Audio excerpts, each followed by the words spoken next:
Hi there. Welcome to the very first episode of the Life, Liberty, and Pursuit of Happiness Project podcast, YouTube video, media. So I'm here with Taylor Rickey. He's a friend of mine, and he is our very first interviewee for what we're doing here today. So we're really glad to have him with us. Couple things before we get started with the interview. Taylor is running for office currently. We'll talk a little bit about that. But as Life, Liberty, and Pursuit of Happiness Project is nonpartisan, we're not going to be offering any endorsements. Taylor's on to talk about not just his campaign, but other things he's involved with.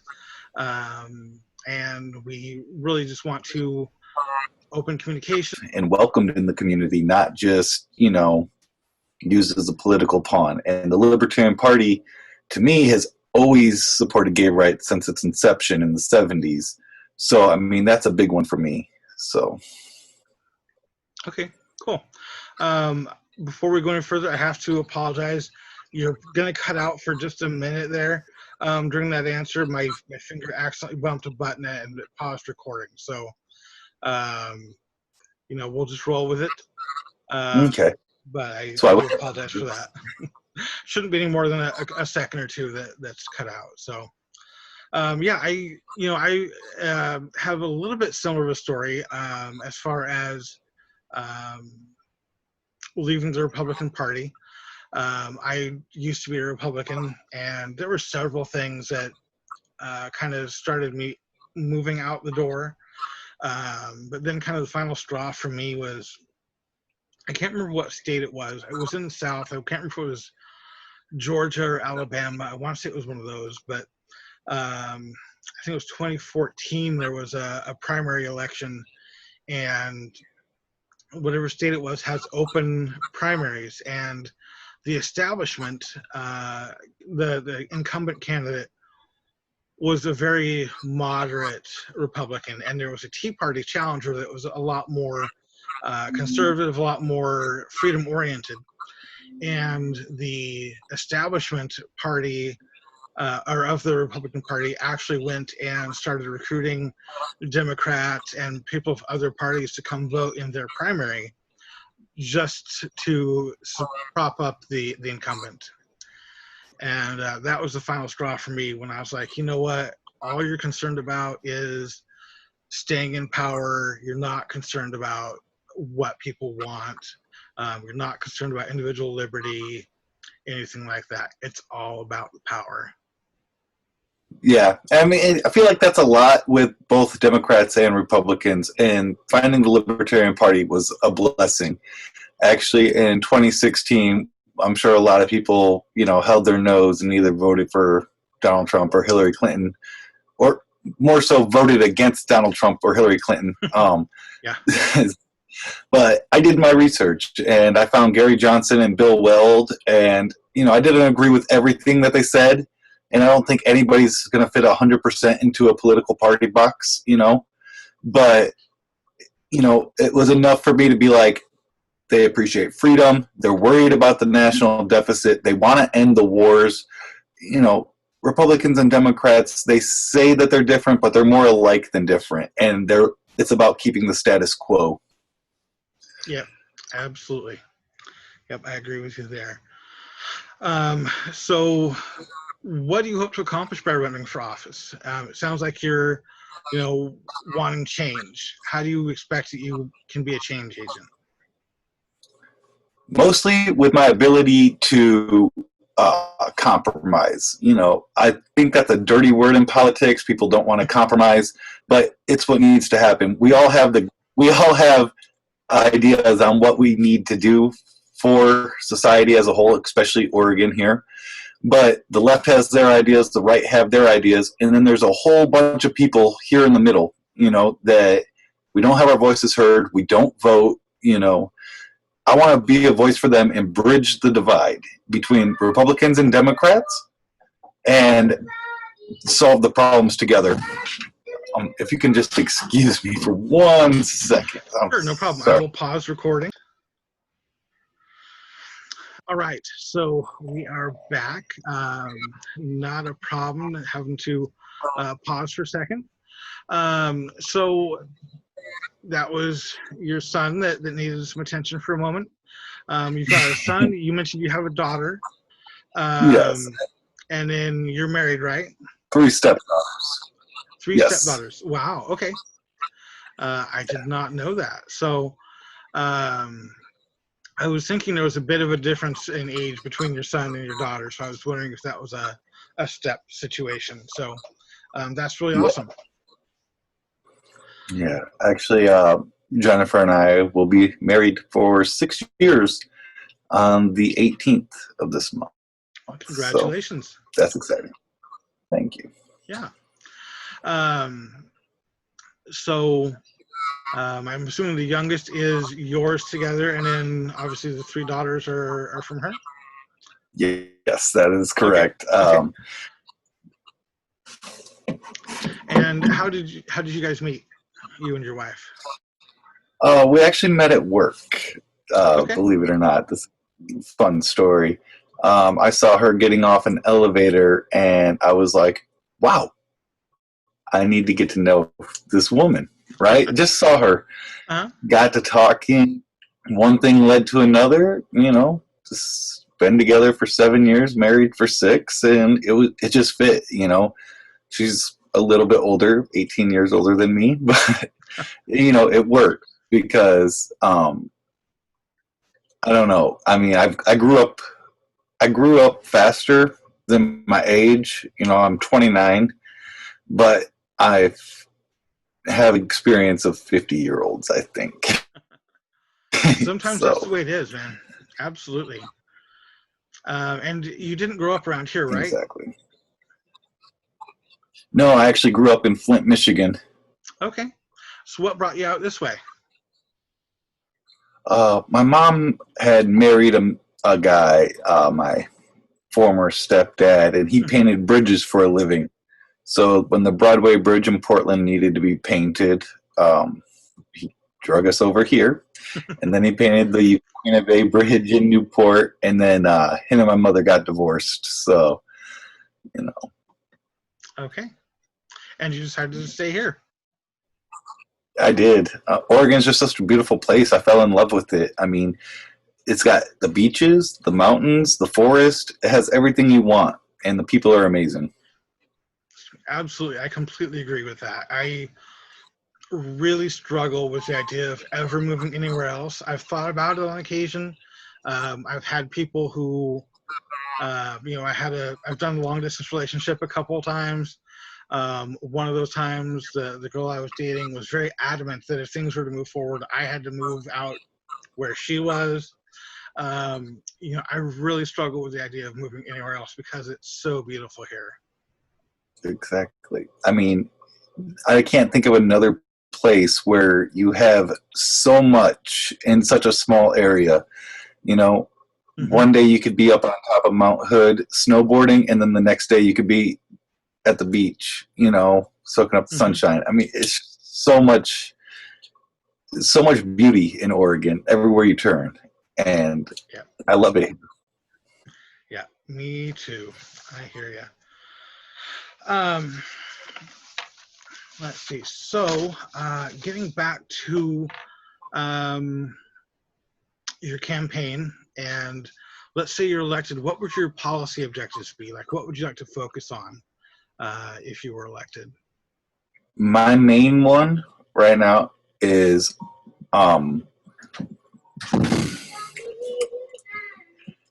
okay, hold on just one moment, buddy. Sorry, he needs me one more time. It's okay. Sorry. All right. Okay, so we're back. So you were just about to start telling us about your policy objectives if you're elected. Yes. So my main objectives include criminal justice reform. That's a big one, and that was before all the unrest that happened with George Floyd and Breonna Taylor, and going back even further to drawing a blank, Fidel Castro in New York, and Michael Brown. there's just so many victims to name, and but that's one of the things that, like, when I look at our criminal justice system has failed people, and it's not just people of color, it's people from every walk of life, unless you're wealthy. I mean, so that's one of the things that needs to be addressed, is the criminal justice system, and why, you know, certain crimes are okay if you're rich, but not if you're poor.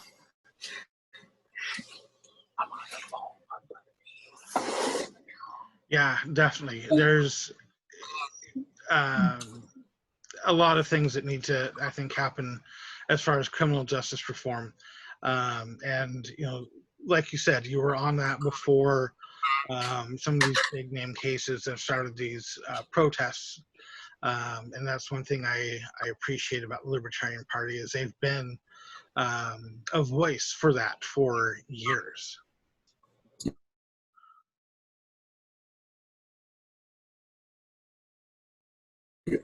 I mean, not just the police reform that need to happen. I mean, it needs to be ending cash bail systems, mandatory minimum sentences, victimless crimes. There's so many things. It's such a huge problem. And if I spent my whole term working on the criminal justice reform that's needed, I still don't think it would be enough. You know, it would take tripartisan effort from all sides of the aisle to fix this problem. Yeah, completely agree. You know, like you said, cash bail, civil asset forfeiture. You know, one thing that's been in the, it's not quite criminal justice reform, but one thing I was thinking of as you were talking about that was, in the news, there's been a lot of reporting on a string of robberies of marijuana dispensaries. And, you know, they're a target because state law says they're legal, but federal law says they're illegal. And so banks won't let them bank there. And so all the transactions are cash.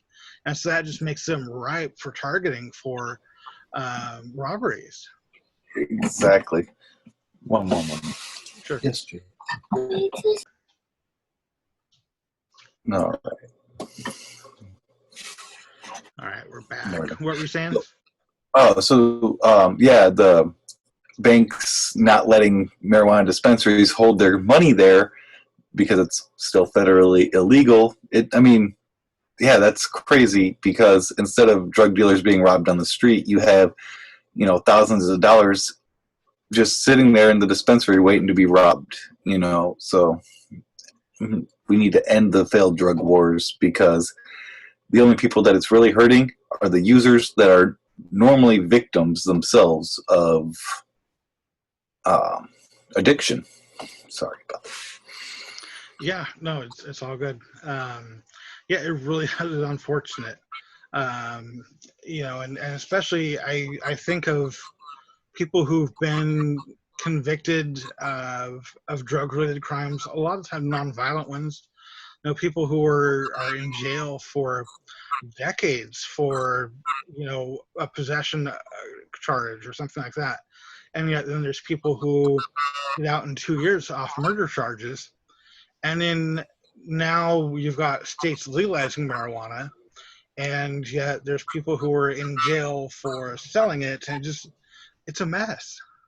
It really is. I mean, the criminal justice system has been needed to be changed for decades, but it's embedded in our society since we started getting tough on crime and exploiting prison labor, you know, decades ago. So, I mean, I can't really speak on what happened before that, but I just know that what I've studied is in the past, you know, since the 80s, you know, the crack epidemic, the, you know, free love, you know, associating marijuana with anti-war hippies, you know, communists, you know, they're not, I mean, drug addiction is a serious issue and does need to be addressed, but not in the way of criminalization. You know, it becomes more of a health issue, you know, and, you know, I've seen a lot of people that, you know, get addicted to drugs, and throw their life away and end up, going to prison, and they're doing, life on the installment plan, 5 years here, 5 years here, 10 years there. Pretty much you've done more time for murdering just for getting high, Mm-hmm. and so that's, yeah, it's one thing that needs to be addressed. Definitely. What's another policy objective that you have? One, I want to limit the executive orders of our governor. I just feel like, especially with this pandemic and the lockdowns, she's way overstepped, and a lot of this needs to be reined in at a more local level, because what's right for Salem Kaiser isn't going to be right for what's in Portland, and what's right for Bend isn't going to be right for Ontario, Oregon, out in the middle of nowhere. It needs to be case by case, and having a governor come in, and it's the same reason why I would oppose a federal mandate is because each state's different. But at the state level, each county, each city, each community is different. I mean, if you look here in Salem, West Salem is different from South Salem and North Salem. I mean, you got to go case by case basis. One size does not fit all in government.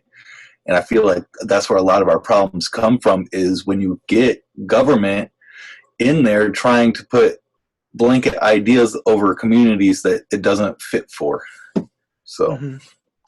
Yeah, and that's one thing that unfortunately we see a lot of here in the state of Oregon, is you've got the Willamette Valley, you've got Portland, Eugene, Corvallis, Salem, that are more Democratic strongholds, and then you've got basically the rest of the state that's more of a Republican stronghold, but you've got enough population just in the valley here in the space of, a couple hundred square miles, and it's enough to control the entire state and impose mandates on everybody.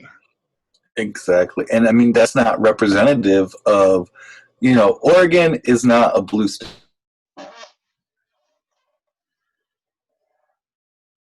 We have a blue valley, and that just happens to be where majority of the people live. But the policies made in Salem affect everybody from the coast to Idaho.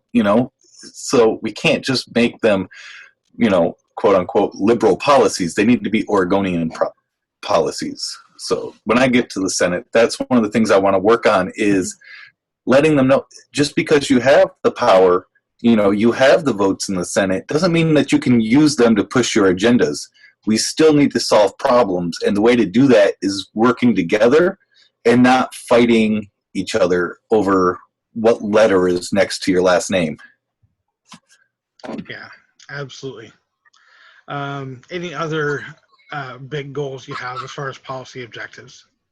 I want to get our kids back in school.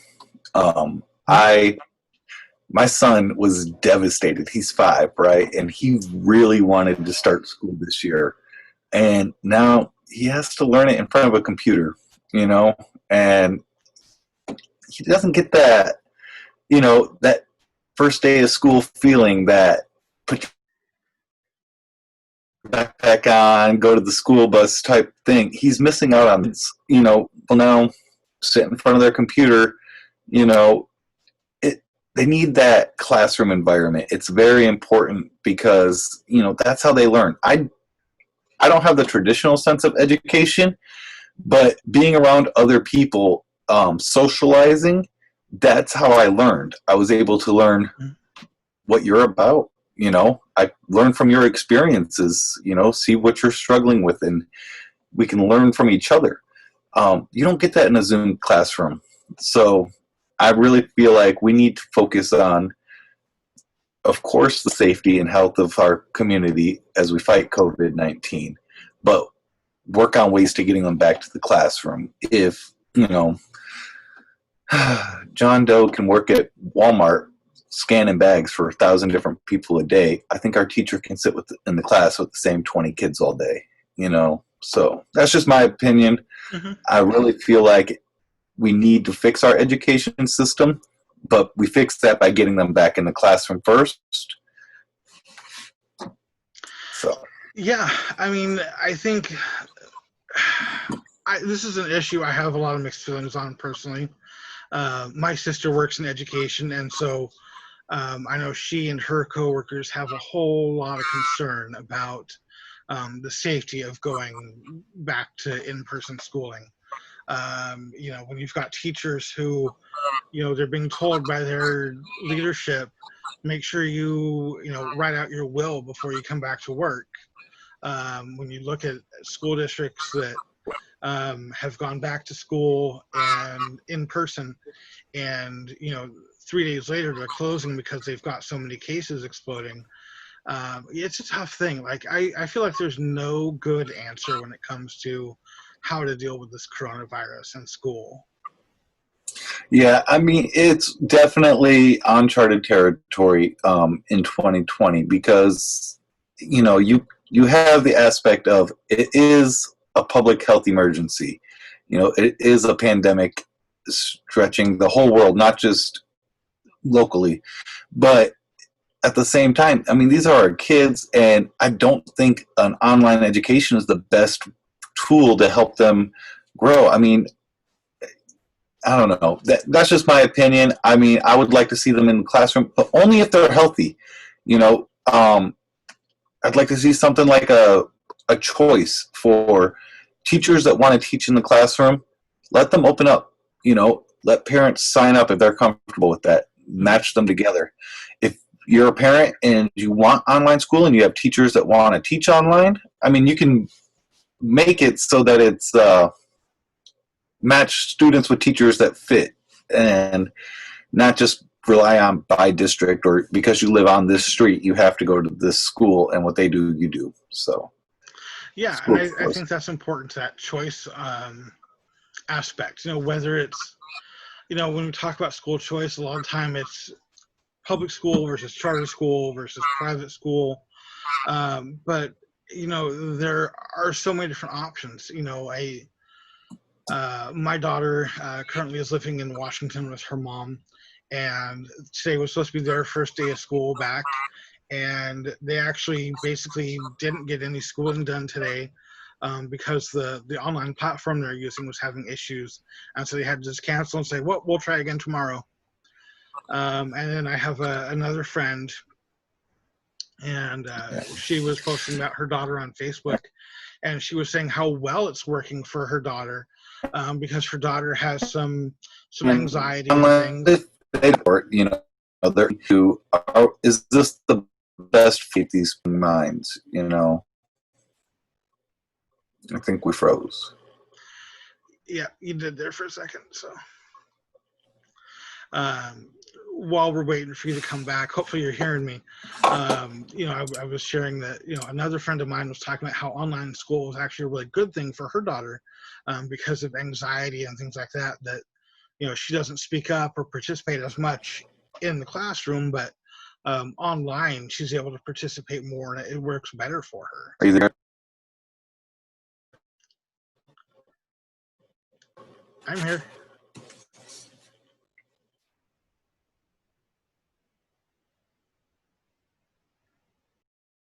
Okay, looks like Taylor's frozen a little bit still.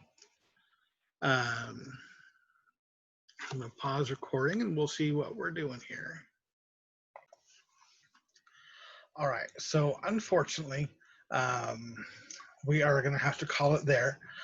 Taylor's experiencing some technical difficulties, and so we're just going to call this part one of our chat together, and we will get together probably later this week, or if not later this week, then next week and record part two. So hope you've enjoyed what we've got so far. Next time in our part two, we'll delve more into the 5 pillars of the Life, Liberty, and Pursuit of Happiness project. We've already talked about advocacy quite a bit. We'll finish up with that, and then we'll move into education, preparedness, a little bit on those, and then talk about career development and personal development. So, and we'll see what else Taylor has to say. And thank you so much for tuning in. Appreciate you watching or listening in whatever format, whether it's on YouTube, podcast, or through social media. You probably noticed if you've got the visual, if you're watching this, on YouTube, or through social media, through it being shared there, you see behind me on the background, you see the contact information for the Life, Liberty, and Pursuit of Happiness project. But for those of you who are listening via podcast, you can find us online at www.llphp.org. That's the website. That's where the blog is. News aggregator, all kinds of fun stuff. Always putting more up. Facebook, LinkedIn, YouTube, and podcasts. Find us by searching Life, Liberty, Pursuit of Happiness Project. And then Twitter, it's at LLPHP. So let us know what you think. I'd love your feedback. If you have any suggestions for people you'd like to have join me for an interview, or any topics you'd like covered, anything like that, I am here to empower and serve you, so you can build and live your best life in a sustainable manner, and enjoy it. So thank you again. I will leave you in love and liberty, and I will talk to you again soon. Thanks.